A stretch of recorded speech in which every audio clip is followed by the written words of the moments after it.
আমাদের মা বোনেরা বেশিরভাগই বসে বসে নামাজ আদায় করেন, তাদের কি নামাজ হবে?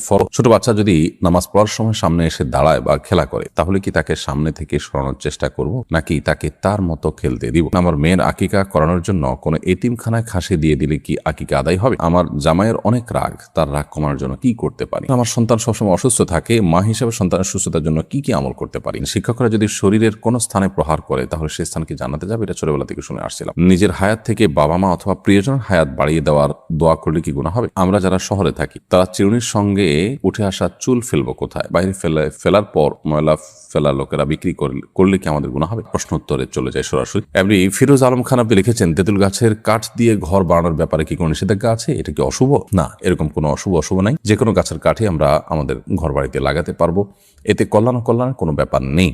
আমরা যদি এরকম কোনো কিছু মনে করে থাকি, সেটা একান্তই আমাদের কুসংস্কার ছাড়া আর কিছুই নয়। আহমেদ রবিন খান আপনি লিখেছেন, শিক্ষকরা যদি শরীরের কোনো স্থানে প্রহার করে, তাহলে সেই স্থানকে জানাতে যাবে? এটা ছোটবেলা থেকে শুনে আসছিলাম। একেবারে কুসংস্কারাচ্ছন্ন কথা, ছোট পোলাপানকে প্রবোধ দেওয়ার জন্য, সান্ত্বনা দেওয়ার জন্য জাতীয় কথা বলা হতো, কিন্তু এরকম কথা বলা অনুচিত এবং ভুল কাজ। কোরআন হাদিসের নামে মিথ্যা কথা বললে সেটি ভয়াবহ গুনাহের কথা, সেটি থেকে আমাদের বেঁচে থাকা কর্তব্য। শিক্ষক কোনো জায়গায় প্রহার করলে সেটি জান্নাতে যাবে, জাহান্নাম থেকে মুক্ত থাকবে, এরকমটি ভুল কথা। এরকম যদি হতো, তাহলে পুরো শরীরে শিক্ষককে দিয়ে হালকা পাতলা করে পিটিয়ে জাহান্নাম থেকে মুক্ত আমরা হয়ে যেতাম। খুব সহজ একটা ওয়ে হতো, তাই না?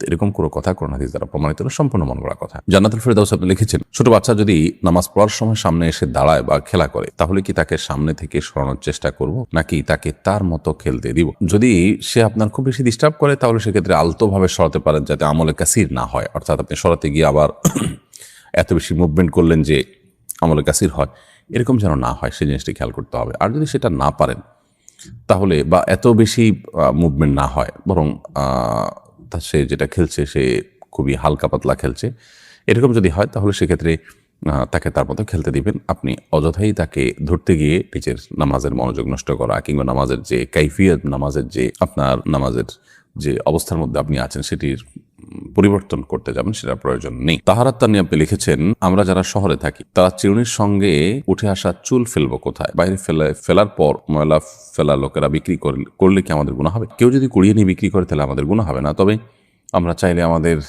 আশেপাশে যেখানে খুব বেশি আপনার ময়লা নয়, ড্রেন ইত্যাদি নয়, খুব নোংরা জায়গা নয়, সেরকম জায়গা আমরা ফেলে দিতে পারি, এবং সেই জায়গাগুলো আমরা খুঁজে বের করতে পারি। আবার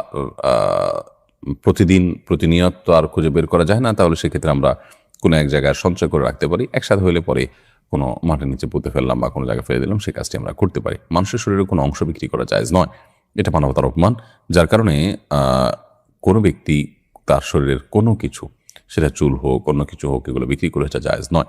কেউ যদি কুড়িয়ে নিয়ে বিক্রি করে, তাহলে সেক্ষেত্রে আপনার গুনাহ হবে না। স্নিগ্ধ সকালে এর থেকে আপনি লিখেছেন, আমার জামাইয়ের অনেক রাগ, তার রাগ কমানোর জন্য কি করতে পারি? বদমেজাজ বা রাগ, ক্রোধ, এটিকে নিয়ন্ত্রণ করবার জন্য বা এটাকে দমন করবার জন্য প্রথমত আউযু বিল্লাহি মিনাশ শাইতানির রাজিম, এটির পাঠ খুব বেশি কার্যকর।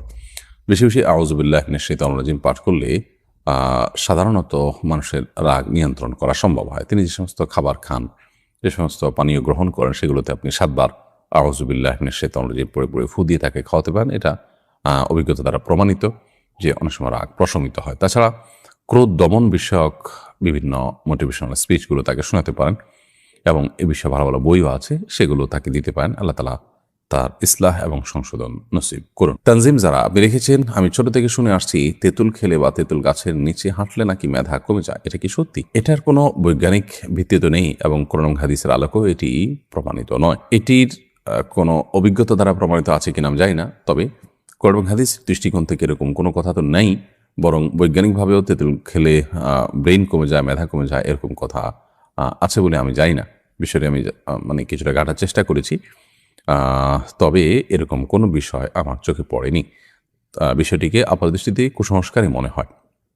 তবে যদি অভিজ্ঞতা দ্বারা এটি প্রমাণিত হয়, গবেষণা দ্বারা প্রমাণিত হয়, তাহলে ভিন্ন কথা। কিন্তু সেরকম কিছুও কিন্তু কোথাও আছে বলে আমার জানা নেই, এবং আমি অন্তত এই পর্যন্ত দেখিনি। তো একজন মুসলিম সাধারণত ধারণাপ্রসূত অথবা আপনার কুসংস্কার নির্ভর কোনো কথা বা কোনো বিশ্বাসের উপর তিনি কখনো ভর করতে যাবেন না। লুবনা জাহান লিজা আপনি লিখেছেন, যে ব্যক্তি সরাসরি কাবাঘর দেখবে, তার জন্য হজ করা বাধ্যতামূলক, একথা কতটুকু সত্য? আমরা ওমরা পালন করতে গিয়েছিলাম, সেখানে একজন এই কথা বলেছেন, সম্পূর্ণ ভিত্তিহীন এবং মন গড়া কথা। কাবাঘর দেখলেই হজ ফরজ হয় না। হজ ফরজ হওয়ার সাথে সাধ্য এবং সক্ষমতার সম্পর্ক। কেউ যদি কাবাঘর সরাসরি নাও দেখেন আর এদিকে তার মানে হজ করার মতো সামর্থ্য থাকে, তাহলে তার উপর হজ করা ফরজ হয়ে যায়। আর যদি কেউ দেখেন অথচ তার সামর্থ্য নেই, তাহলে তার উপর হজ করা ফরজ নয়। অতএব হজ করা ফরজ হওয়াটা কাবাঘর সরাসরি দেখা না দেখার উপর নয়, বরং সক্ষমতা থাকা না থাকার উপরে। ফাতিমা রহমান লিখেছেন, বাচ্চা ডেলিভারির সময় ও পরে 40 দিন যে কাপড় মায়েরা পরিধান করেন, পরবর্তীতে সেই কাপড় ধুয়ে পরিধান করে কি নামাজ পড়া যাবে, নাকি সেই কাপড় ফেলে দিতে হবে? বাচ্চা ডেলিভারির সময় এবং পরবর্তীতে 40 দিন কাপড় থাকে, সেই কাপড়গুলো যদি নাপাক থাকে, রক্ত থাকে, সেগুলো ধুয়ে তো অবশ্যই তারা পবিত্র করে পড়তে পারবে। এই কাপড় ফেলে দেওয়ার কোনো কারণ নেই। যদি সেগুলো পরিচ্ছন্ন করে পড়ার সুযোগ থাকে, অবশ্যই তারা পড়তে পারবেন। নো টেলার্স এডি থেকে আপনি লিখেছেন, আমি দোকানে কাজ করি, সাধারণত মোবাইলে কোরআন তেলাওয়াত শুনি। যখন কোনো কাস্টমার আসে তখন তেলাওয়াত অফ করে কথা বলি, কাস্টমার চলে গেলে আবার চালু করি। দুনিয়াবি কাজের জন্য তেলাওয়াত বন্ধ করা জায়েজ হবে কিনা? অবশ্যই জায়েজ আছে, কোনো অসুবিধা নেই, কারণ আপনি তেলাওয়াতের হক নষ্ট হবে সেই জন্যই তেলাওয়াত বন্ধ করছেন।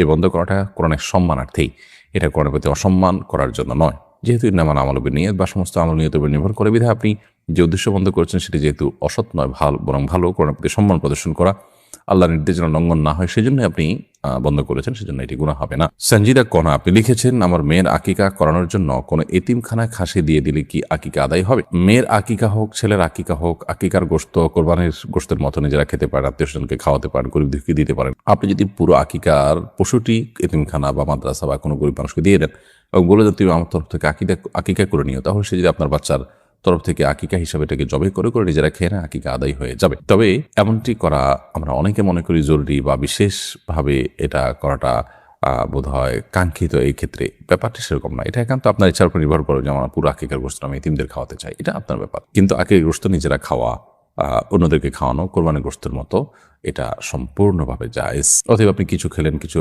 তাদেরকে দান করলেন, সেটা হতে পারে। রিজন হাসান তাসনিম আপনি লিখেছেন, নিজের হায়াত থেকে বাবা মা অথবা প্রিয়জনের হায়াত বাড়িয়ে দেওয়ার দোয়া করলে কি গুনাহ হবে? এরকম দোয়া আসলে কোনো অর্থবহ দোয়া নয়, কারণ আসলে আপনার হায়াত থেকে বাড়িয়ে আরেকজনকে দিবেন বা কেউ কারোর হায়াত থেকে কমানো হবে, আরেক জায়গায় প্লাস করা হবে, মাইনাস করা হবে, এরকম কোনো অপশন নেই, আসলে আমাদের হাতে অন্তত নেই।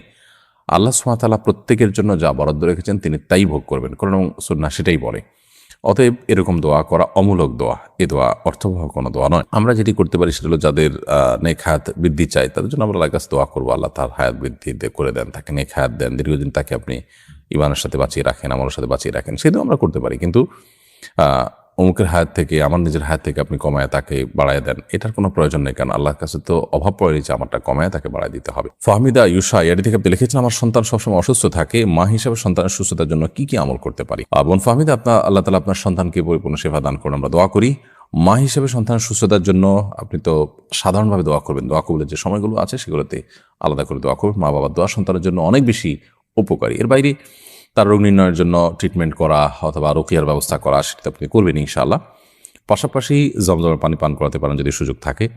সকালে আজোয়া খেজুর খাওয়ানোর চেষ্টা করতে পারেন খালি পেটে, এটিও শেফা হিসাবে কাজ করে। কালোজিরা, মধু, এগুলো শেফার কাজ করে হাদিস থেকে সুস্পষ্টভাবে এবং বিশুদ্ধভাবে প্রমাণিত। সো এগুলো আপনি তাকে নিয়মিত করাতে পারেন এবং সেই সাথে আল্লাহ তাআলা আপনাকে এবং সন্তানকে যেন সবার এর তৌফিক দান করেন, সেটা আমরা করছি। গালিব আহমেদ লস্কর লিখেছেন, আমাদের মা বোনেরা বেশিরভাগই বসে বসে নামাজ আদায় করেন, তাদের কি নামাজ হবে? মা বোনরা কতটা বসে বসে নামাজ আদায় করেন আমি জানি না, তবে অনেক পুরুষদেরকে দেখি যে আমরা চেয়ারে বসে তারা নামাজ আদায় করেন। একান্ত আপনার সেরকম শরিয়াত আপনার অ্যালাউ করতে পারে সে পরিমাণ মাজুর হওয়া ছাড়াও, মা বোন হোক আর পুরুষ হোক, যে কেউ হোক, সুস্থ সবল থাকা অবস্থায়ও তিনি যদি বসে বসে ফরজ নামাজ আদায় করেন তার নামাজ হবে না। আর যদি নফল নামাজ পড়েন বসে বসে তাহলে নামাজ হয়ে যাবে, সওয়াব কম হবে। আর যদি অসুস্থতার কারণে বসে পড়েন তাহলে সেক্ষেত্রে সওয়াবও কম হবে না, নামাজও হয়ে যাবে ইনশাআল্লাহ। তার শরীফুল ইসলাম শরীফ আপনি লিখেছেন, ফরজ গোসলের উত্তম পদ্ধতি কি? ফরজ গোসলের উত্তম পদ্ধতি, সুন্নাহসম্মত পদ্ধতি, সেটাই উত্তম পদ্ধতি। আর সুন্নাহসম্মত পদ্ধতি হলো যে শরীরের কোনো জায়গায় অথবা কাপড়ে নাপাক লাগলে প্রথমে সেই জায়গাটাকে আলতো করে ধুয়ে ফেলতে হবে, পরিষ্কার করে ফেলতে হবে। এরপর শরীর এবং কাপড়ের উভয় জায়গার নাপাক জায়গাটাকে ধুয়ে ফেলার পর আপনি 2 হাতের কবজি 3 বার ধুয়ে কুলি করে নাকে পানি দিয়ে মুখ ধুয়ে 3 বার ঠিক উজু করার মতো করে মুখ হাত ধুয়ে মাথা মাসে করে উজু করবেন। শুধুমাত্র উজুর যে পাও ধোয়ার কাজটা বাকি রেখে এবার আপনি গোসল করে ফেলবেন। গোসল করে আপনি ওয়াশরুম থেকে বের হয়ে আসার সময় পাও টাকনো পর্যন্ত ধুয়ে বের হয়ে যাবেন। তাহলে সেক্ষেত্রে এটি হলো সুন্নাহসম্মত গোসল, অর্থাৎ উজু এবং গোসল একসাথে হয়ে গেল এই নিয়মে। আর এই নিয়মের ব্যত্যয় করে যদি আপনি ফরজ গোসল করেন তাহলে সেক্ষেত্রে গোসল হয়ে যাবে, কিন্তু সুন্নাহসম্মত না হওয়ার কারণে গোসলটা কারণে আপনি আলাদা সওয়াব পাবেন না। সুন্নাহ আদায় করার সওয়াব পাবেন না। আর ফরজ গোসলের ক্ষেত্রে মনে রাখতে হবে যে 3 বার কুলি করা এবং গড়গড়া করে কুলি করা যদি রোজাদার না হন। রোজাদার হলে সেক্ষেত্রে গড়গড়া করবেন না, রোজাদার না হলে গড়গড়া করে কুলি করবেন এবং নাকে পানি দিবেন, যতটুকু সম্ভব নাকে পানি দিয়ে নাক ঝাড়বেন। তো এই কাজগুলো করে আপনি গোসল সম্পন্ন করবেন।